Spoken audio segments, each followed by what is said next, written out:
is like I love Kishore Amarkar.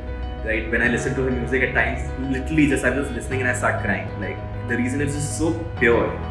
Right, she has practiced that one note for 30, 40, 50 years to master it. Right, just to be able to sing that note for 1 second in that entire concert. Right, that is something I want to achieve in life. Right, that purity of art that you practice it so purely that your entire life was about it.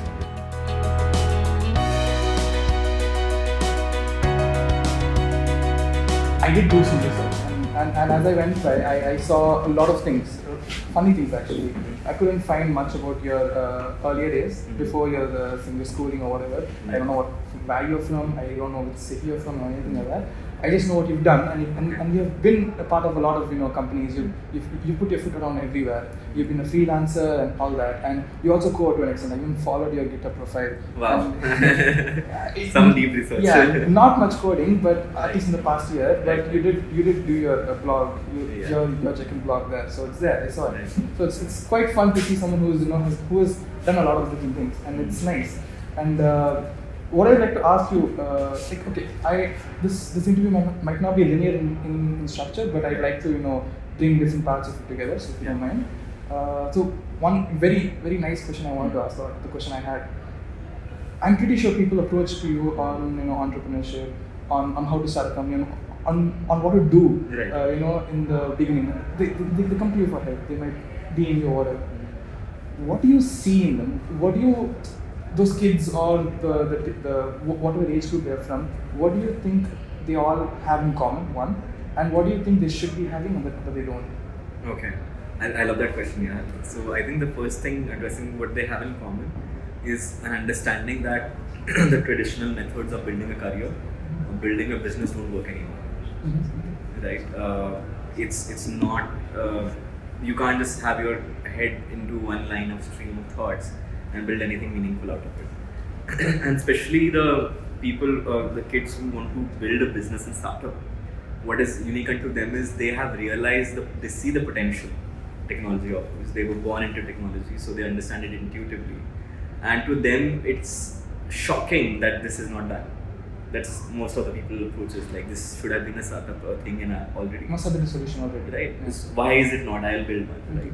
So that is one common thing I've seen, is a deep understanding of tech, a deep understanding, an intuitive understanding of human issues, and knowing that they can help each other out. Like you can use technology to solve those, and then willingness to try that out. Not being awkward or conservative or preservative about it. Like, no, this is how we've done things. It's about how can we do it differently, right? So that is the common thread. And coming to the second part of the question, what they don't have, which I wish they had, time and again, is while it's okay to be confused where to start, there is also entitlement that I see. And what I mean by that is, somebody will be like, okay, tell me where can I learn? I want to learn animation. Sure, so start learning about animation. Can you tell me some websites? Like, if you DM me, you started all this conversation to ask me what's my favorite website on animation, then you're not using internet for a great purpose. Because you can find top 100 websites, top 100 tutors on animation, on YouTube, on Google, right? Some basic things people are not doing on internet, which is using Google and using YouTube search. Like countless things I have learned myself. I could not understand how, like Fourier transformation is something you learn in engineering. I had to learn that because I was trying to build an app and as an experiment about for Indian classical music, just recognizing certain patterns, etc. Now I asked a friend, they were like, okay, you will have to learn this concept, and I was like, can you teach me? And like, you'll have to go through 3 years of engineering. I was like, no one doing that. But there are countless videos on Fourier transformation on YouTube, right?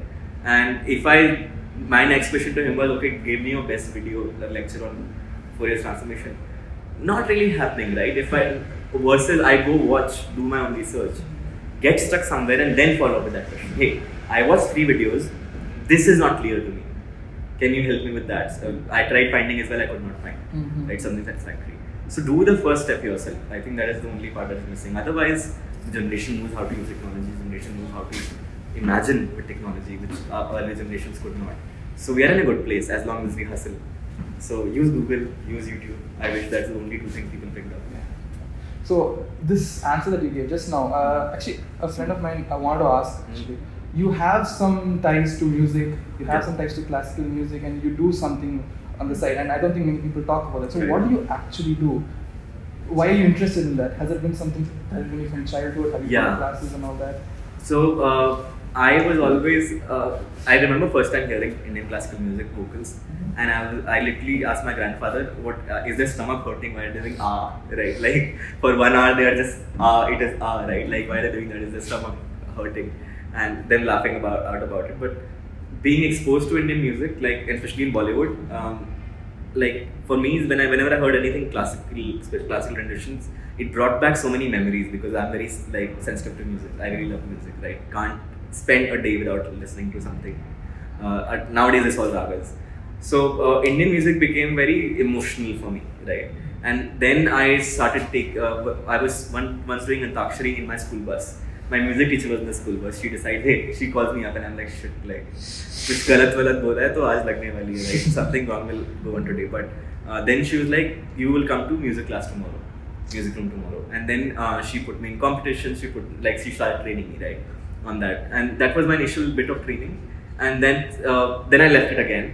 But years later, every single time I was feeling emotionally upset, I realized I would go to that music again and again. It was my soothing, my meditation point. And in last 5-4 years, I really got deep into it. Started getting technical about it. What is Shruti?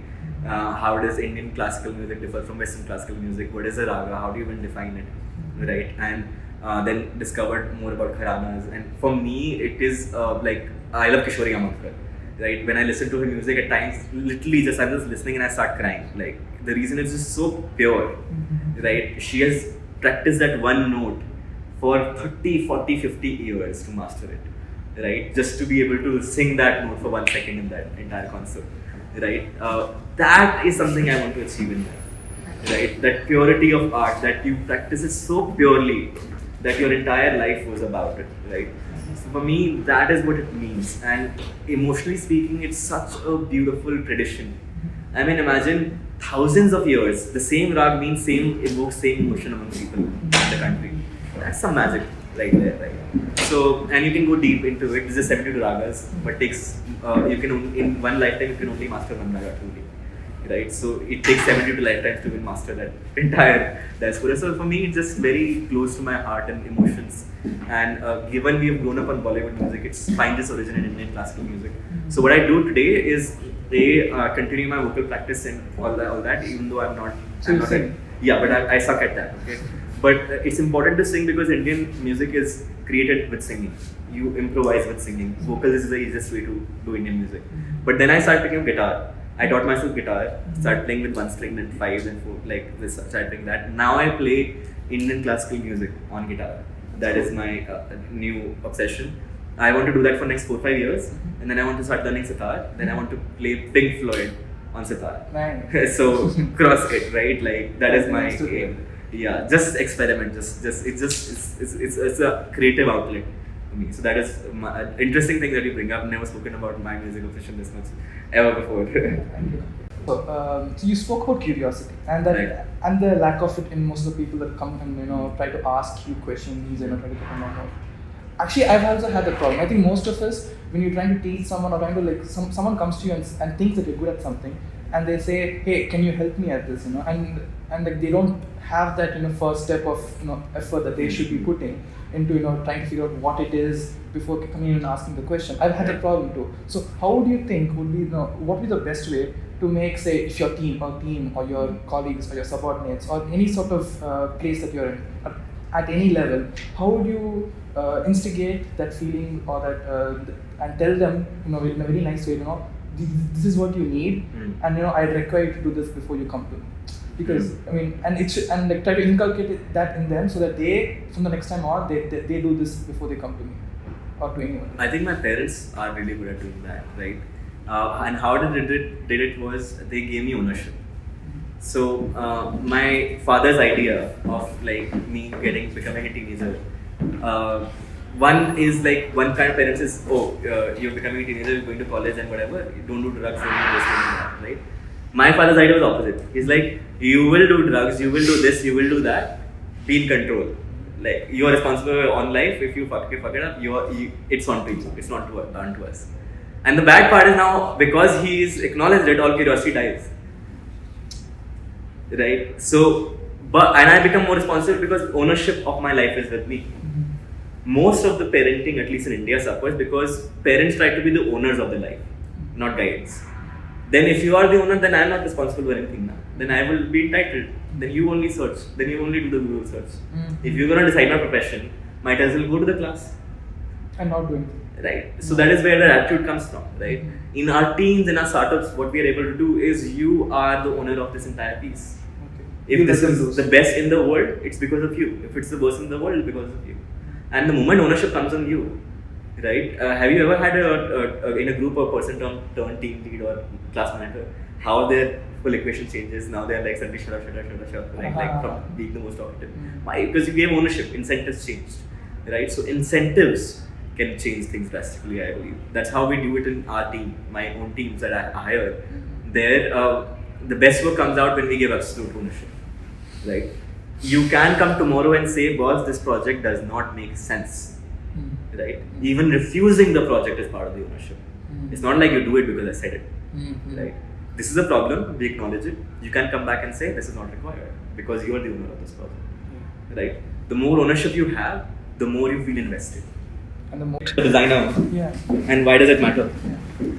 So imagine, have you, we filter coffee, the full concept, there's a thing you have below and then you keep it above. And there's a rim outside filter coffee with a glass, right? So it doesn't burn your hand, Yeah. right? If that rim wasn't there, you couldn't drink that coffee like that, It will make more sense. right? Imagine a spoon, right, which is broken from the middle, just hanging loose. You can't use that spoon, right? Have you ever walked into a glass door, not sure, push to or pull? These are all design problems, right? So there's technology, right? How we build this desk is technology. How we build this mic is technology. How we build this phone is technology. How these glasses are built is technology. But what tells me that this is how it opens and this is where it goes, right? That is design. So design is the interface between the world and the technologies and the working of the world that we have around, right? My favorite example of again design is a simple thing as door knobs and this glass door business, right? Push, pull, it opens in one direction, it opens in both direction. Escalator is a good great design example. It's great design because if electricity goes, you can still walk it up. Elevator can't do that, right? So it's better design than an elevator. So design is not art, because art is about expression. Design is about making things usable, making things accessible, making things connectable, right? And that is where it comes from, right? Like we all buy standard phones, then we get our own wallpaper, our own back cover. Now you get customizing it. Now your mobile is unique in a school of 100, 200 people. How do you do that? You bought the same standard phone. They all look the same as well. But there are elements in design which allow you to customize and give that personalized feel, right? Why we wear shirt, the shirt is designed a certain way versus traditional wear. Where did that come from? There's a history of design there as well, right? So for me, that is what overall design is, right? Making this world accessible, right? If you've seen small kids, they go and press buttons and put their fingers in the sockets, right? That's cognition, what we call, because cognitively speaking, if you see this kind of surface, you will get irritated. You want to categorize something. If you see a hole, you want to plug it in. If you see a switch, you want to press it. These are just cognition behavior things that we feel. You see water, you see anything cooking, you want to smell it. Like these are just natural things you do. On top of that, we start designing, right? How can we augment that to make it better, right? It's not natural for human beings to sit in a closed room, but we can design so it starts to become comfortable. We can design so people can focus together, right? So these are all elements of design. Without design, what happens is you can have the best of the technology, but people will not know what to do with it.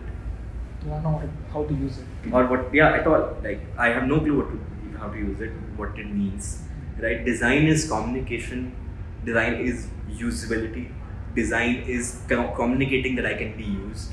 That cup handle is telling you that I can be held, right? These frames close to each other give you a signifier that there is something on your body which resembles this.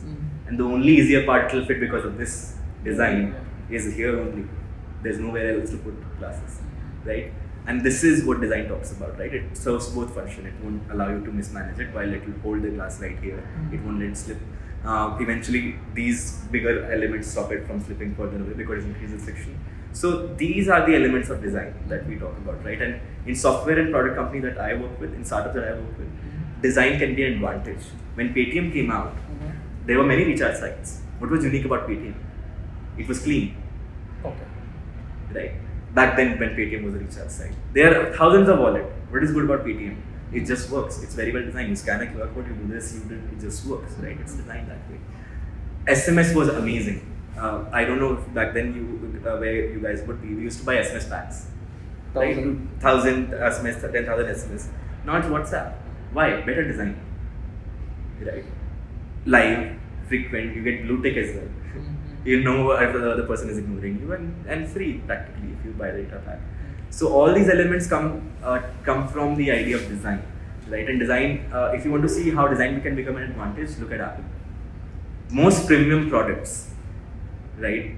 Like literally their phones are the most expensive, their earphones are the most expensive, but they're so very well designed that they command that premium. The kind of thing they solve, no one can solve. This iPhone did hang right now when recording the video. But that happens to me, let's say, once a day. When I was on Android, it used to happen 10 times a day. What is the difference? Of course, there's technology, but there's design perception as well, right? Which brings out. So that is why design matters. You can literally build the most profitable company in the world, the richest company in the world, if you honor design and know what design means, because that's what Apple did. Question now. Your previous venture, Instant Motor. So I saw how it works. It's basically just that you have a transaction, you talk with the customer, the end-to-end customer, and then you give him a link, and then he uses the link to make a payment. I mean, I get that. So now you talk about design. How would he know that it's, first of all, trustable, that this link, like you could send me a link and say, hey, pay, then your services will be rendered. Right. But he does not know that. How did you build that trust, one? And how did he know that, okay, if I actually go to this link, my job will get done? Because in the end of the day, it's just a link. You have nothing but a meta picture, that is the picture of your company or product or whatever, and you have a description. And there's nothing else to sell your product. It's on a website you go to. It's not a web page you go to. I mean, what's the design that you do? And I saw specifically that you design these links. Yes. So what exactly did you do? So that insight came from this. There are two kind of sites you will see. One is what we call e-commerce. Amazon, you will see full description of product. Amazon verified, Amazon Prime guaranteed, money back guarantee, so many customers, etc. Now that's what you're doing there is sales, right? Or hopefully sales and marketing both, right? But what we realize, Indian MSME are masters of sale because they're masters of relationship, right? The local chai wala, cigarette wala, the local pan shop, the local clothing shop, they all start building relationships with you and the family and customer, right? So they know how to sell. That wasn't our job. They also know how to get payment. Earlier, what they were doing was sending, I'll send my Chotu, I'll send my, one of the workers and collect the money, right? But today, Chotu is Bimar, right? Like he has fever. Today he's on leave. He has weddings we have to go to. And plus, how much will you spend on this back and forth, right? And then you're limited to your area. You can only sell in Coimbatore then, right? Then we started seeing that there are a lot of people trying to do bank transfers like this across the country, right? Small businesses. Now, the reason they were doing bank transfer and not payment gateway like Flipkart could, where you enter the debit card, because when you go to a bank, only bank can give you that. When you go to a bank, they're like, how much commitment minimum? We start from 10 lakh a month. I sell, like, on vacation, I buy 10 sarees and sell it to my friends.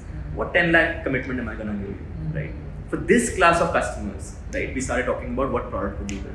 It wasn't a sales channel. They had their website, they know how to sell. They're selling on WhatsApp, right?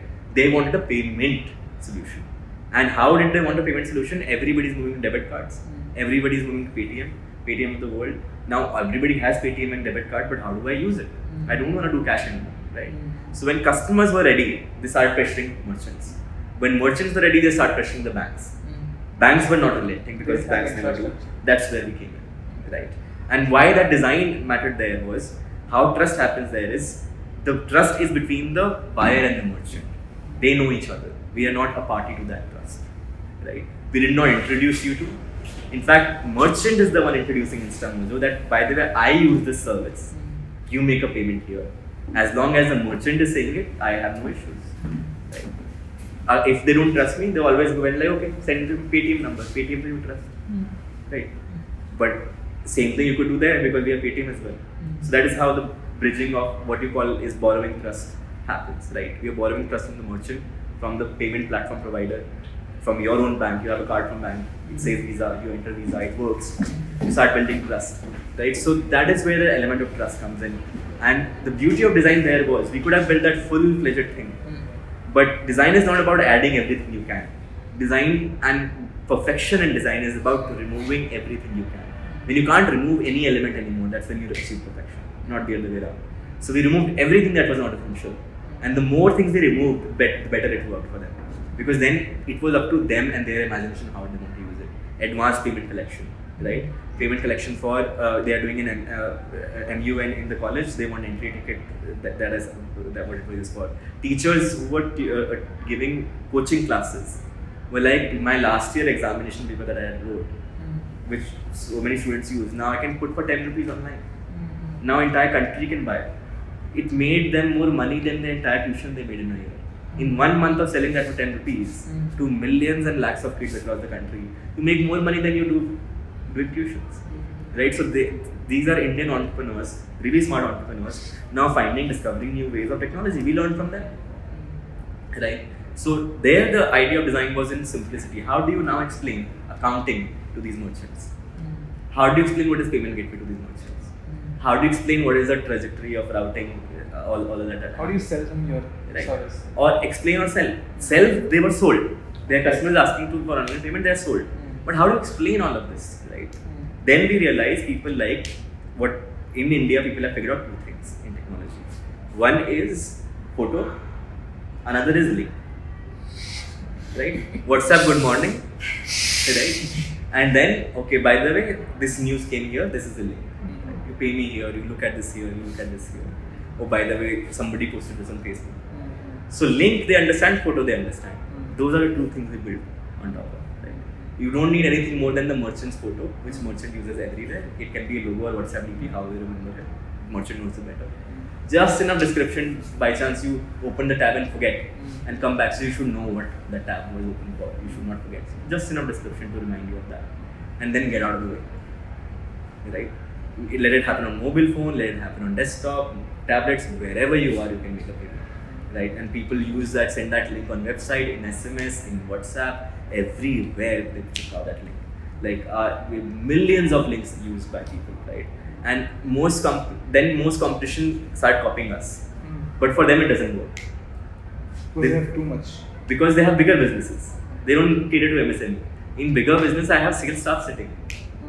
They want that page, they want that website. They want a dashboard, they want something to go. So we build something for them as well, but payment link is not a product built for them, right?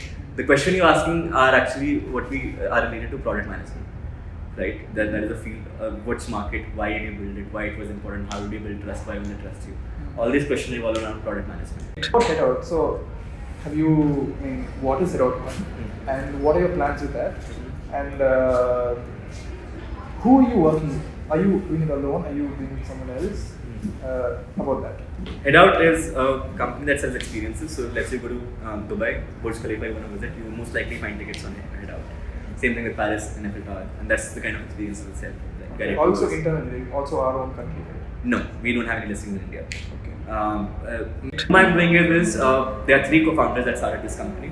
I'm not one of them. Again, I joined in Headout story. I joined very late.